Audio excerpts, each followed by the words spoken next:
So, when I first decided that I wanted to do my deep dives into Disney publishing, I went home and I scoured my bookshelves trying to find any book that had been published by Disney so that I could focus on that in hopes that I wouldn't have to buy anymore.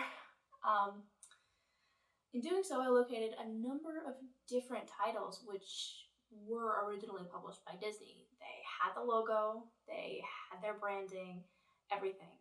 But when I went online to try to find more information about it, there wasn't any.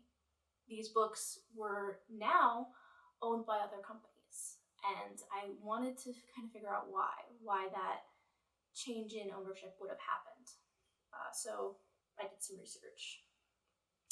And that led me to Hachette Book Group. Now, Hachette Book Group is a publishing company which has been around since the 1800s. They have a number of different imprints, including Grand Central Publishing, Little Brown and Company, Orbit, and Perseus Books.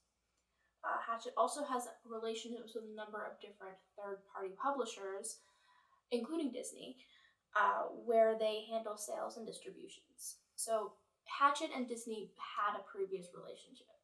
Now, I found that in 2020, Hachette had acquired more than 1,000 titles published by Disney's book group. The deal included bestsellers and award winners, as well as backlist, recently published, and unpublished titles. The books included were of all scopes: board books, picture books, middle grade, young adult, and even graphic novels. These books would eventually become a part of Little Brown Books, which, like I said, was a division of Hachette. When asked, Disney claimed they wanted to focus on acquiring and developing content that can be leveraged across multiple platforms, which is kind of their wheelhouse. To that end, Disney retained Disney Hyperon, Disney Press, Disney Editions, Marvel Press, and Lucasfilm Press. They also included the Percy Jackson series, which I did my previous deep dive about, which they have previously made 2 movies about, and which they are currently developing a TV show for. Now, of the titles that were included in the deal, some of them were the Bartimaeus Trilogy by Jonathan Stroud, The Gallagher Girls by Ali Carter, Clementine by Sarah Pennypacker and Marla Frazee, Objects, The Life of Ruth Bader Ginsburg by Doreen Rappaport and Eric Velasquez, The Inheritance Games by Jennifer Lynn Barnes, who, by the way, is a phenomenal author. I highly recommend her work, especially her Natural series, which is very Criminal Minds-esque if you're into that. Lift by Min Lee and Dan Santat, and The Enigma Game by Elizabeth Wine. Now, looking deeper into this, I found that this was actually not the first transaction that had happened between Disney and HBG. In 2013, Hachette bought approximately 1,000 adult titles from Disney's Hyperon Book Group.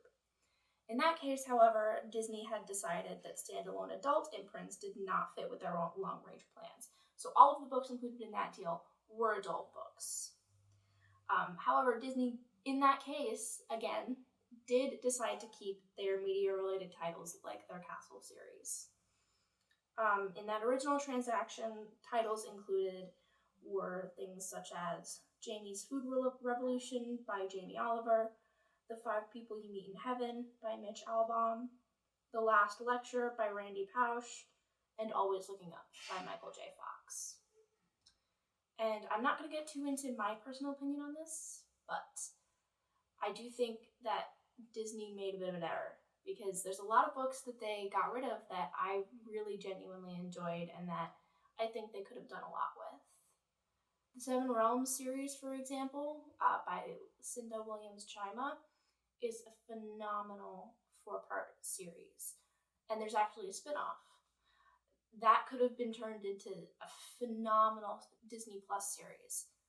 Like a Game of Thrones light, I guess, if you will. There's so many things that they could have done, and I think that they kind of dropped the ball.